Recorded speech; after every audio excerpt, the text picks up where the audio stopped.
Welcome back, everyone, to another reaction video. Well, this one showed up in my recommended videos a couple of days ago. It's a channel called GateNerd, which I'd never heard of before. He's got just under 5,000 subscribers. And as you may know, if you're familiar with this channel, I do like from time to time to shine a light on channels that maybe have gone under the radar and haven't been noticed by the algorithm gods yet. So hopefully this will be a video that'll be worth checking out. I did watch like the first minute or so of it just to get a sense of it. And anytime I'm watching a new channel I've never seen before that I haven't really heard anything about, I at least want to get a little sense of it before I start watching it. But I haven't watched the rest of the video beyond that. So this one's called The Fascinating Story of Ohio's Borders. It looks like it's going to be part of a series. This video is about a year old, called Shape of the Union. So I guess we're getting a little Ohio history today. Y'all know how I love my Ohio history. We'll do some more of these if it's good, though. So it won't just be about Ohio. I want to give a shout out and a thank you to Logan G. I don't have an address for you, so I don't know where you're from. Sorry. And TYZJ, both of whom are executive producer level patrons on this channel. And I am grateful for your level of support. That's amazing. And I'm so appreciative of it, and you do so much more than you know to help keep this channel going. So thank you for that. Let's go ahead and dive into this one. After declaring independence from Great Britain in 1776, the United States quickly set its eyes to the west, adding states into the Union all along the way. A policy of manifest destiny was used by the Americans to justify this expansion as God's plan for the continent. Eventually spanning from the Atlantic to the Pacific and beyond, the history of the United States can be explored through why they have their modern shape. Yeah, that's absolutely true. And we've talked about manifest destiny on the channel before. You have to remember the initial borders of the United States are basically the Appalachian Mountains, so kind of running through the western part of states like Pennsylvania, Virginia, North Carolina. But almost immediately, even before independence, a lot of these colonists have their eyes on this land to the west that they're treaty bound not to be allowed to settle. So once freedom from Great Britain is achieved, now they're able to settle that land despite the treaties that have been made. And then, of course, Louisiana Purchase is going to happen from Napoleon in 1803, I think. And that's going to allow even further expansion. And then, of course, you have the war with Mexico that acquires much of the Southwest. So all of U.S. foreign policy and domestic policy for the first 100 years or so of American history is focused on really three things: the slavery question, tariffs, and manifest destiny. I mean, there's so much more, and I don't want to oversimplify it, but those are probably the three biggest issues that drive so much of what happens in that time period. At first glance, the shape of states may seem inconsequential, but I can assure you that the history of borders within the United States is anything but. Borders in this country came about from a multitude of reasons, some political, some geographical, and at most a combination of the two.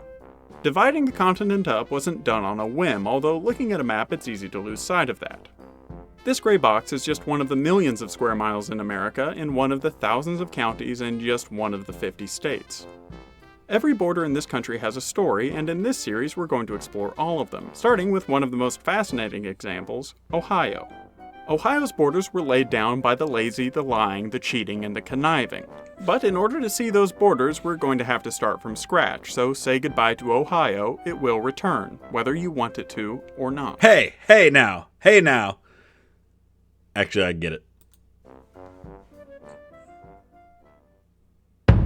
So far, I like the vibe. I like the feel of what he's doing here. Hopefully the history is good.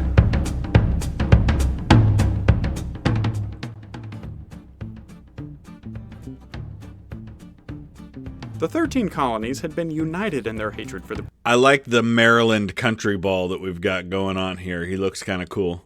British, but when the British were suddenly gone, the relationship between the original states was tenuous at best. To make the matter worse, the US had just been handed over territory much larger than the 13 states themselves.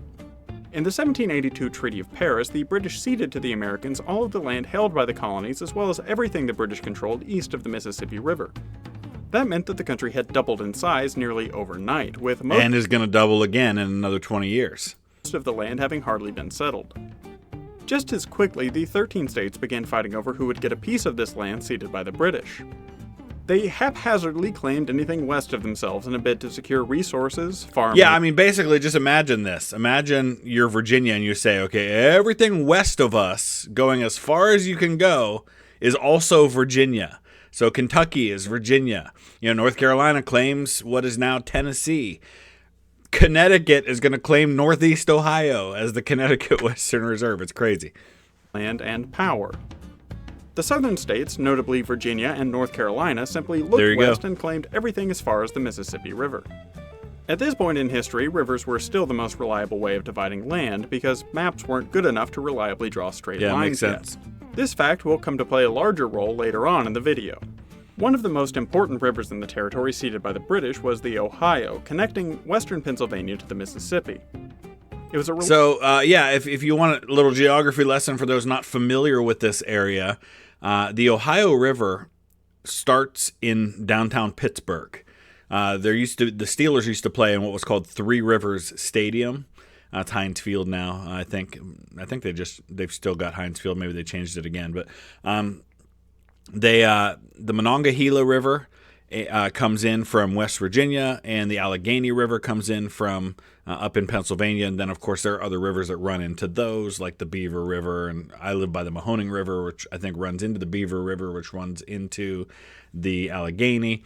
But then it all forms, those two rivers come together at Pittsburgh and start the Ohio River, which then, of course, runs down here to Cairo, Illinois, where it joins the Mississippi and makes the Mississippi a whole lot bigger. Reliable means of transport through the middle of the country. It would also form a hard border between the expansionist South and the expansionist North, since Virginia didn't bother to claim anything north of it. This territory north and west of the Ohio River was rather uncreatively named the Territory North and West of the River Ohio, but quickly shortened to the Northwest Territory. Now, obviously, looking back, naming this the Northwest Territory was a bit premature, but to be fair, the country did stop at the Mississippi because I've seen people post things wondering why this part of the country is called the Midwest. Well, I mean, back then, when the phrase first came into being, it made more sense. Just like calling this the Northwest Territory seems ridiculous now, but when this is the country, that is the Northwest. Across that, well, there were French. I don't think they were French, or at least they weren't controlled by the French. In the aftermath of the 7 Years' War, the French and Indian War here in North America, that land was all ceded to Spain. It was only during the Napoleonic Wars that Spain gives it back to France, who then turns right around and flips it to the United States. At the creation of this territory, there was just one slight problem. The northeastern states, not to be outdone by the likes of Virginia, had performed land grabs of their own. These claims were remarkably even more outlandish than those south of the Ohio. Yeah, think about it. The natural assumption here would be, okay, this is Pennsylvania, so Pennsylvania is going to claim all this, right? Nah, not quite. Despite having no land connection to the claim, and despite having no real reason other than the hell of it, Connecticut had declared jurisdiction over territory much larger than the state itself. Its claim ran from what would become the western half of Pennsylvania all the way to the Mississippi River, a total area around 10 times the size of Connecticut proper. This is a to-scale comparison of what Connecticut is today versus what could have been. Anyway, what is important is that these claims did not go over well with the other states, specifically the ones that weren't fast enough to get any new land. These quote-unquote unlanded states, including Maryland and New Jersey, were quite reasonably upset that Connecticut and the like could simply draw a line on a map and claim it as their own. They weren't so much mad at the concept, mind you, just that they didn't get a piece for themselves. Right. To resolve this issue of territory, the unlanded states did what any self-respecting state would do and threw a tantrum. They refused to ratify the Constitution until Connecticut and the other states with claims gave up their western lands. See, this is one of the things we don't talk enough about when it comes to the Constitution. The ratification of the Constitution, like a lot of things in history, was less about principles. I mean, there certainly were principles involved, right? There were men who had high principles and believed very strongly in the form of government that they were making. But once the Constitution was formed, now you need 9 of the 13 states to ratify it. And every one of those states comes in and says, well, what's in it for me? and how is this going to affect us personally? We're not concerned about the whole country in principle. We're concerned about how does this impact Virginia, Connecticut, Delaware, Pennsylvania. And some of those states had a really hard time ratifying the Constitution unless they got certain concessions. Fortunately, the governor of Connecticut at the time, Samuel Huntington, was a staunch Federalist who supported a strong national government and centralization.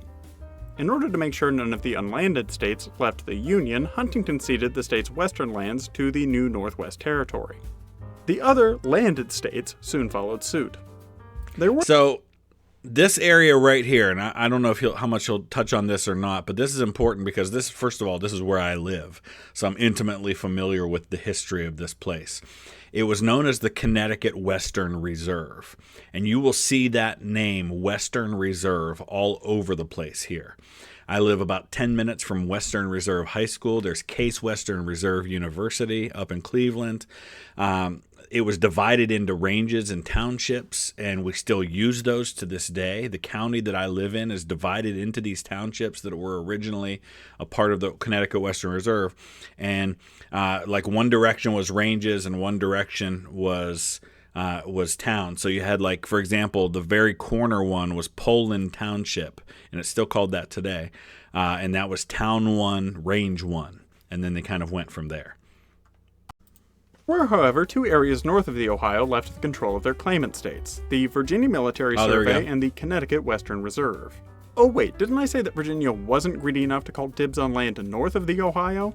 Yeah, well, it turns out they were, and they got away with it too in spite of a fair deal of northern protest. And yes, Connecticut still held out a sliver of its original claim. Both of these areas were retained to serve as payment for veterans of the Revolutionary War for Virginia and Connecticut respectively. Yeah, and this is super important in understanding some of the early westward expansion. If you look at a state like Tennessee or Kentucky, or even Ohio in many ways, if your roots are in those places, there's a good chance that you've got a high degree of Revolutionary War veterans in your family tree. Because so much of places like eastern Kentucky, where my family comes from, was settled by veterans who received land grants west of the Appalachian Mountains in places like Ohio, Kentucky, Tennessee, after the war as payment for their services. And so a huge percentage of the early settlers of these states were veterans. The states didn't actually plan on maintaining jurisdiction over this land, but rather doled it out to veterans in lieu of actual money, something the fledgling U.S. had worryingly little of at the time. Right. The rest of the territory was consolidated into the Northwest Territory officially in 1787 with the passage of the Northwest Ordinance. The Ohio River therefore served as the southern boundary for the territory and eventually Ohio's borders with West Virginia and Kentucky. The rest of Ohio's borders aren't as straightforward as using a river. So the Northwest Ordinance is such an incredible document because it kind of laid the groundwork for a lot of what would come after. It bans the institution of slavery in that territory. It lays out a plan for how parts of that territory can apply for statehood once they have a certain number of residents and other factors are met. It sets up a system of government for these places, and it will eventually be carved into the states of Ohio, Indiana, Illinois, Michigan, and Wisconsin. Although its eastern border was also decided long before its statehood. It wasn't until the late 1780s that the state of Pennsylvania actually got around to defining its western border. As I previously said, Connecticut had laid claim to what is today western Pennsylvania by extending west of the Susquehanna River. Not wanting to be boxed out of the rich farmlands of that area, Pennsylvania decided that land was rightfully theirs. The amount of thought they put into their western border beyond that, though, was minimal. You see, Pennsylvania had just come to an agreement with Maryland and Virginia about where its southern border, called the Mason-Dixon line, would be. Yeah, and this is fascinating because you have this area right here down around East Liverpool, Ohio, which is 25 minutes from me, where Ohio, Pennsylvania, and West Virginia all come together. Of course, it was Virginia back then. And a lot of this area right in here was kind of a gray area for a while. So in doing family history research, which a lot of my family comes from this area here, sometimes you'll find places like the town of Wheeling, West Virginia, for example, which is listed as Pennsylvania in some records, just depending on when it was. This was going to be the dividing line between the North and South and would have consequences for centuries. The Mason-Dixon line just kind of ends in the Appalachian Mountains, though, and Pennsylvania figured, well, that was good enough. They hired a surveyor named Andrew Ellicott who had worked on the Mason-Dixon to mark a line going straight north from where the Mason-Dixon ended. Ellicott is the namesake for this border, today called the Ellicott Line. The Ellicott Line defined Pennsylvania's border with the new Northwest Territory and eventually would become the state of Ohio's eastern border. Of course, this new boundary meant that Connecticut had to give Pennsylvania more than half of their remaining western reserve, leaving them with only around 5,500 square miles of territory left to give veterans, roughly the same size as Connecticut proper. But again, you look at the names. I grew up in Trumbull County, which is right here, named for a prominent Connecticut politician. I grew up in Wethersfield Township, which is, again, a Connecticut name. A lot of this area is going to get Connecticut names or Native American names. Most of those names are going to be one or the other. By the time the Northwest Territory was established and its western boundary defined, the next hurdle to get over was actually doing something with the land. No permanent American settlements had been made in the territory yet, and there was barely anyone living in the western half of Pennsylvania for that matter. Drawing lines on a map is one thing. Actually settling it was going to be something completely different. Marietta's going to be first. First big city, anyway. Or town. Ohio was, in fact, the first place to be settled in the Northwest Territory, if only because it was the closest place to the rest of the country. Yeah. The first group of American settlers into the territory was led by Rufus Putnam. Putnam, originally from Massachusetts, had been a general in the Revolutionary War. He brought a group to settle the town of Marietta in 1788. To do this, Putnam had purchased over 2,000 square miles, 6,000 square kilometers, of the newly defined Northwest Territory at the confluence of the Ohio and Muskingum rivers.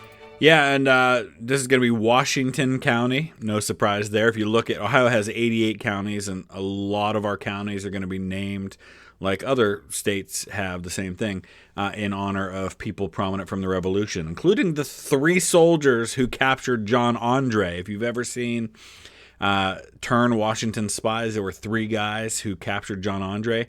They each got a county named after them in Ohio. Putnam and his Ohio company paid a total sum of $1 million for the land, which was to be divided into 6 mile squares for the creation of townships. The deal struck with the federal government also called for 2 of these townships to be designated for the placement of 2 future universities.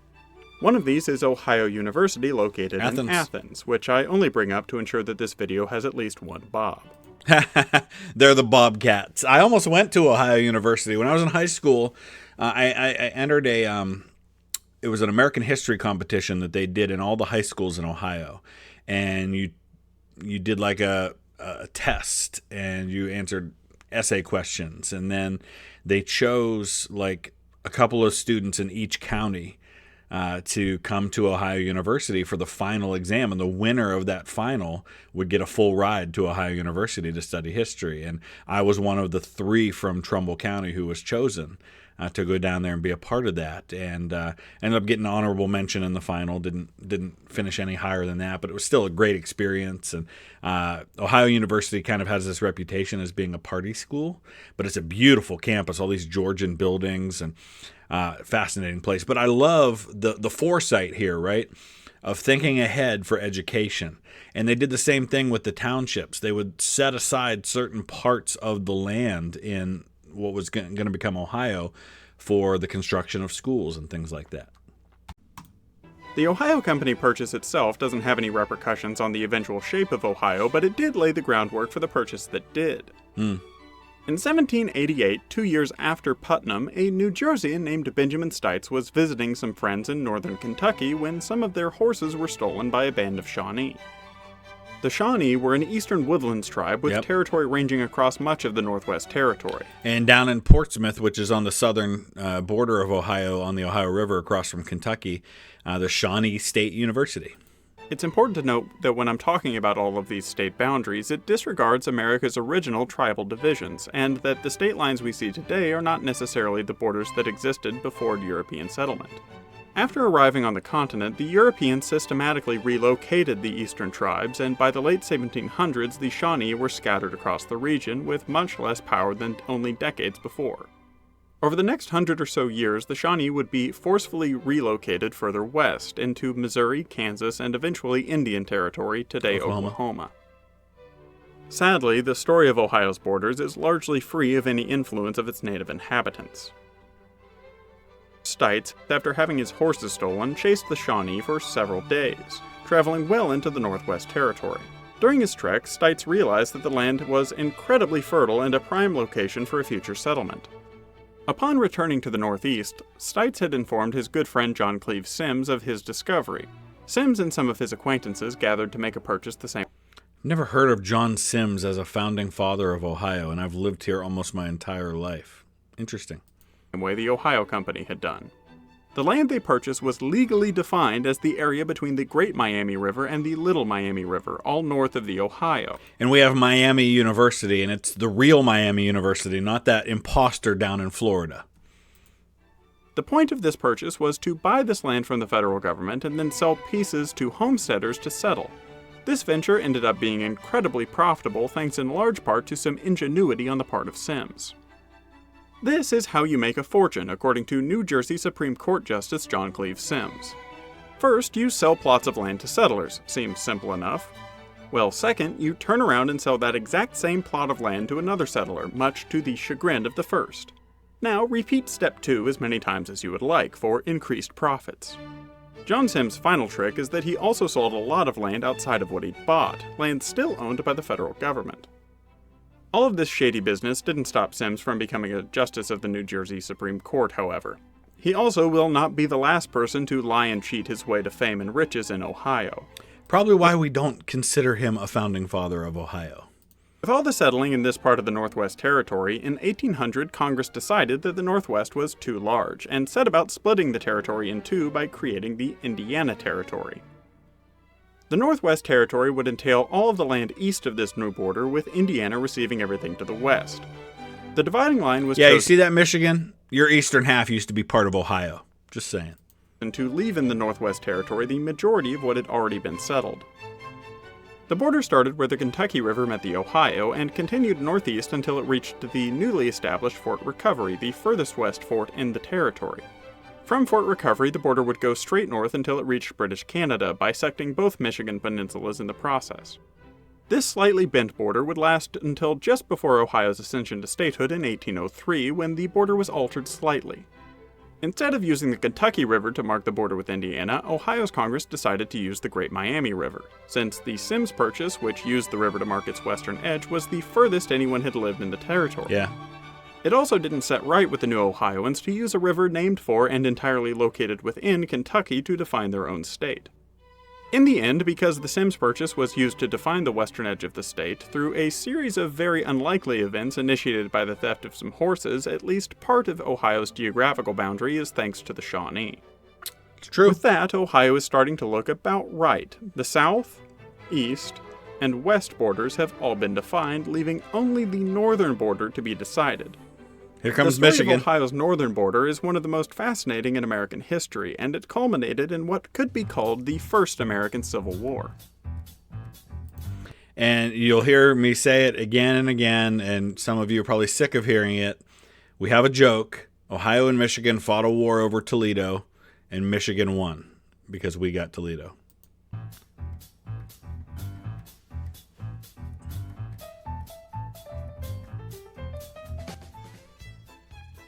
In 1802, the Northwest Territory looked like this.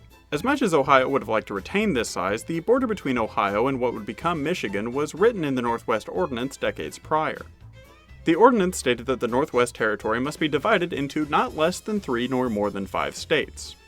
That simple rule didn't work out since, of course, we're left with 6. It also said that... Are we, though? So here's the Northwest Territory overlaid over a modern map. So, I mean, I guess technically you've got a little bit of northeastern Minnesota. Not a little bit, a good chunk of what is now Minnesota. But for the most part, 5 whole states were made out of the Northwest Territory and a little bit of Minnesota, too. So I guess you could quibble over whether or not that really violated the spirit of the law. that the states would be divided by an east and west line drawn through the southerly bend or extreme of Lake Michigan.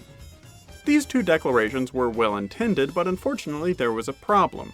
Even by the time Ohio petitioned for statehood in 1802, no one had actually managed to find the southernmost point of Lake Michigan. This turned out to be a bigger issue than anyone anticipated. At the time, the US government was relying on this, the Mitchell map, as the most accurate survey of the Great Lakes region. However, the map shows Lake Michigan about 26 miles further north than it should be. When drafting their constitution, Ohio had considered the possibility that Lake Michigan was not where they thought it was. You see, Ohio wanted to make sure that they retained some land on the shore of Lake Erie over here. If the border used the actual location of Lake Michigan, it would be here, just south of what they actually wanted, the Cape of the Miami River. Now, this Miami River was later renamed the Maumee, close to the original Shawnee pronunciation. I will be using this name to avoid confusion with the other two Miami rivers in the southwest Ohio. A small settlement Ohio wanted to retain control over was growing around the Cape of the Maumee, and would eventually grow into the city of Toledo. In order to guarantee they controlled... And this is all like swamp land. It's not exactly the best land around, but it is one of the biggest cities in Ohio now. Toledo, Ohio drew this as their northern border. Defined as a diagonal line from the southernmost point of Lake Michigan to the northernmost point of the Maumee River like this. When Ohio gained statehood in 1803, all of the lands remaining north of this border, wherever that border may be, were given over to the Indiana Territory. Only 2 years later, this peninsula north of Ohio was turned over to a new territory, Michigan. Now, when defining Michigan's southern boundary, though, Congress had used the original definition from the Northwest Ordinance. This meant that Michigan and Ohio both had their own contradictory borders. This discrepancy is small, but it does lead to this blue area, known as the Toledo Strip, being claimed by both Ohio and Michigan. Unsurprisingly, this led to some political tension. Ohio held firm to their constitution, not wanting to give Michigan an inch. They asked the federal government to make an official survey of the northern border and choose whose border was going to be correct. Congress obliged and in 1812 commissioned the survey. The man responsible for defining the border was U.S. Surveyor General Edward Tiffin. We have a Tiffin County in Ohio as well. But at this point, Ohio's been a state for a decade. Michigan won't be a state for at least another decade after this. So Ohio's probably going to have a little more influence with the federal government at this point than a territory does. He did have a little bit of bias in the matter, though, since he was, in fact, a former governor of Ohio. There you go. Actually, he was the first governor of Ohio. He was also the man who had written the Constitution of Ohio, or at least he was the first person to sign it when they were done. As you can probably guess, Tiffin chose to survey the border as he had laid out in Ohio's Constitution. Tiffin hired surveyor William Harris to mark the border, and the line he surveyed became known as the Harris Line. The territorial governor of Michigan, Lewis Cass, said that Harris's line and the obviously biased decision from Tiffin was, quote, only adding strength to the strong and making the weak still weaker. And Michigan has a Cass County. Cass then hired his own team of surveyors led by John A. Fulton to survey the border according to Michigan. These two lines formed the Toledo Strip that Ohio and Michigan both claimed to own. Settlers from both states would settle the Strip for the next several years. It's almost like a preview of what's going to happen in Kansas with Bleeding Kansas, right? Where you have people knowing that Kansas is going to have self-determination when it comes to the slavery issue. So pro-slavery and anti-slavery forces come in and settle it, trying to turn the tide. Same thing's happening here. Michigan people and Ohio people are settling, even though Michigan's not a state yet, and they're trying to push things in their direction. In 1835, Michigan was finally poised to become a state, and the border question became even more pressing. You see, Michigan's problem with enforcing its claim had always been its lack of statehood. As a territory, they had less power than Ohio. Knowing this, Ohio called on other states to block Michigan's application for statehood. In 1833, when Michigan first requested a constitutional convention to become a state, yes, it's fair to say that the Ohio-Michigan rivalry goes back a long way. Congress rejected it. Former President John Quincy Adams said of the rejection, "Never in the course of my life have I known a controversy of which all the right was so clearly on one side and all the power so overwhelmingly on the other." Ah, shut up. What do you know? I don't know. What's with the random Maryland country ball in this one? Interesting. Things were no better in 1834 when the new governor of Michigan, Stevens T. Mason, came into office.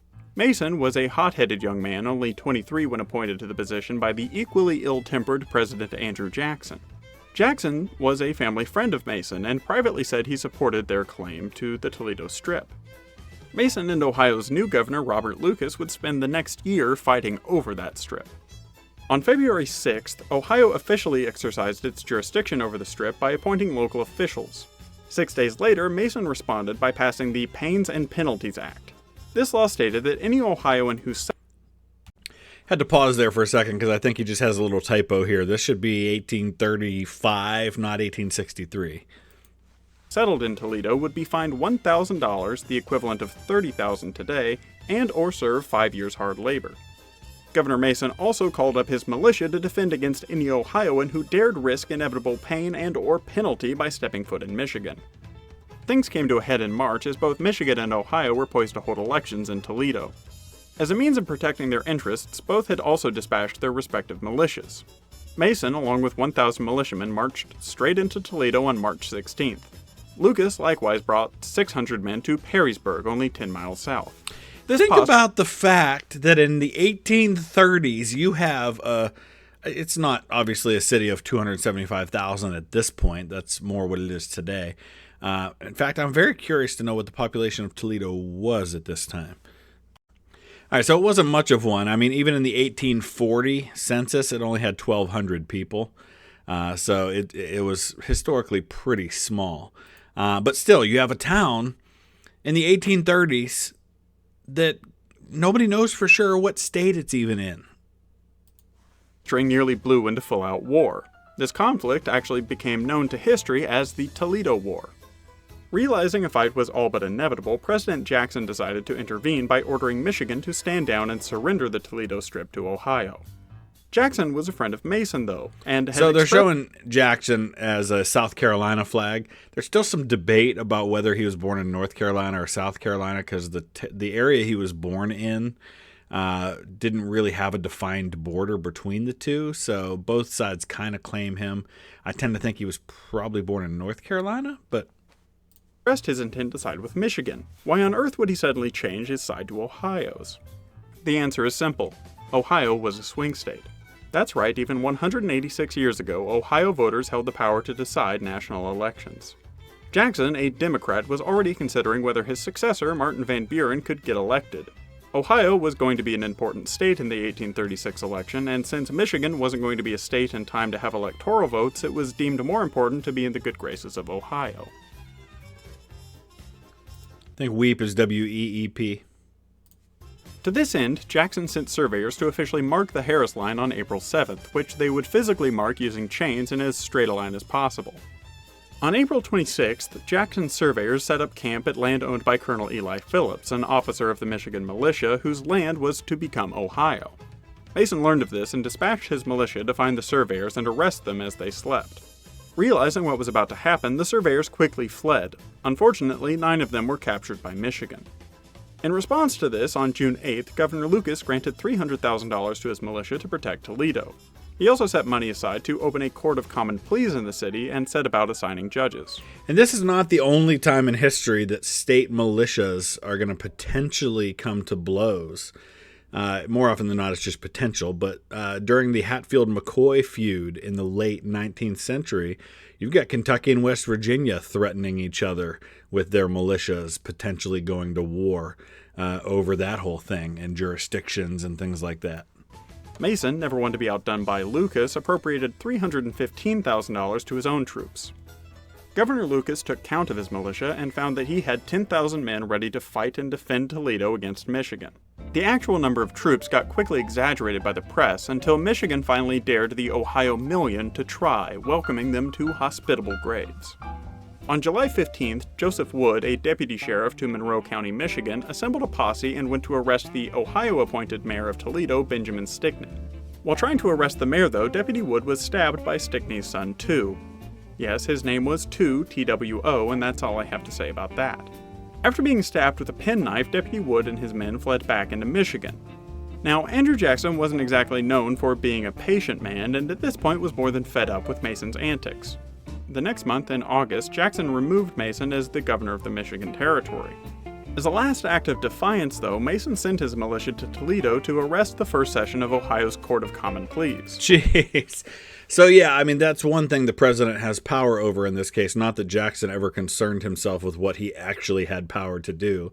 But in this case, he did actually have the power to control who was the governor, because territorial governors were appointed by the president. And very often when a new president came in, you got a new territorial governor. So he couldn't do that to the Ohio governor, but he could do it to Michigan. The judges, made aware of what was coming, fled before they arrived and scurried deep into Ohio. Unlike the surveyors at Phillips Corner, they avoided capture. To finally get Michigan to stop, Jackson offered compensation. Michigan would I want to go back because that was an interesting little thing here. Get out of Toledo or else I'm passing a Michigan Removal Act, Jackson says. The Indian Removal Act was part of Jackson's legacy. And that is, of course, what leads where you have the Trail of Tears and you have a lot of Native Americans like the Cherokee and others being moved across the Mississippi River. To finally get Michigan to stop, Jackson offered compensation. Michigan would relinquish all claims to the Toledo Strip and in exchange would be granted all of the land north of Michigan known as the Upper Peninsula. Despite rejecting the offer in September, by December... Upper Peninsula is way nicer than Toledo. I'm just saying, and I say that as an Ohioan. ...came around and accepted. On July 26, 1837, Michigan was admitted as the 26th state, and Ohio's northern border was officially defined. If you remember the 1836 election I brought up earlier, you'd be justified in thinking Ohio would vote Democrat after Jackson gave them Toledo. But you would be mistaken. They voted for the Whig candidate, William Henry Harrison, anyway. He was, after all, a representative from Ohio, and Ohioans have always tended to side with themselves. Michigan, listen, on the not other hand, only Ohioans, okay? A lot of other people side with themselves, too. Being a territory in 1836 at the time of voting, voted for president anyway. Even after all the preceding drama, they chose to vote for Van Buren, if for no other reason than to stick it to Harrison and the rest of Ohio. By the time the election was called, though, Michigan was a state. Thankfully, Michigan only had 3 electoral votes, and Van Buren had won handily with 170 compared to Harrison's 73. So you can see at this point the influence Ohio has, right? Because New York, Pennsylvania, Virginia, and then Ohio. So even though all of these states have been around longer, Ohio is now bigger than all but 3 of the 15 states that are 17 states. Ohio's the 18th, 17th? Let's see. 1, 2, 3, 6. Ohio's the 17th state. And so they're larger than, 14 of the 17 states that came before them. Or 16. Listen, this is a history channel, not math, okay? I'm not awake yet. Anyway, you get my point. Ohio's very influential at this point and will be for a long time to come. Congress Assembly read the tally twice, once with Michigan's votes and once without. Michigan was happy enough with the Ohioans losing this final battle that they didn't have any reason to be upset. 1836 marks the end of this story. Through dishonesty, corruption, and just a little bit of bullying, we are left with an Ohio that will forever be shaped this way, reminding us always of how much, or sometimes how little, thought can go into the borders of just a single U.S. state. If you enjoyed our 200-year journey through the history of Ohio... All right, that was good. I really enjoyed that. I like his sense of humor. I like his presentation style. I thought it was good information. We'll have to check out... In fact, let's take a look and see what some of his other videos are. Okay, so it looks like he's only got 3 so far. So he hasn't made a video in 8 months. So I don't know if we're going to get more or not. Maybe this will give him a little boost to encourage him to make some more videos. But you don't know county names, and that's okay. Or country names. All right. Something about endonyms and exonyms. That actually sounds really interesting. And then some stuff about Oklahoma. So maybe we'll check out one of those down the road. But for now, he's got 4,950 subscribers. I think we could push him over 5,000 pretty easily. And maybe encourage him to make some more videos. I guess we'll see. I just want to give a quick shout out and a thank you to Ryan. Sorry, Ryan, I don't have an address for you. And Ethan OH. I don't know if that means you're from Ohio, Ethan. But thank you both for your support on Patreon. I really appreciate it. We'll see you again soon. Thanks for watching.